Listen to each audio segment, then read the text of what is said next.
ওগো আল্লাহ, ওগো মালিক, তুমি ছাড়া তো আমাদের আর কেউ নাই, তুমি ছাড়া তো আমার আর কেউ নাই। আল্লাহ গো, তুমি যদি মাফ না করো কে আমাকে মাফ করবে? তুমি যদি মাফ না করো কে আমাকে মাফ করবে?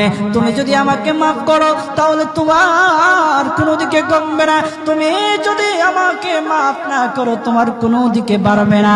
আল্লাহ গো, তুমি আমাকে মাফ করে দাও। সারাটা জীবন অন্যায় কাজ করেছি, সারাটা জীবন নাফরমানি করেছি, আমার কাছে কালেমার দাওয়াত কম আসে নাই, আমার কাছে কালেমার দাওয়াত কম আসে নাই, আমাকে লোকেরা কম বোঝায় নাই। ওগো আল্লাহ, তুমি আমাকে মাফ করে দাও। মাফ না করলে কোথায় যাব, কার কাছে যাব?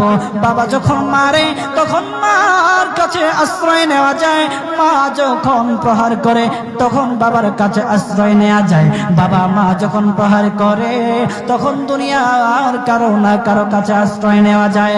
ওগো আল্লাহ, ওগো মালিক, তুমি যদি আমাকে মারো, তুমি যদি আমাকে আযাব দাও, ওগো আল্লাহ, কার কাছে যাব, কার কাছে গিয়ে মাফ চাইবো?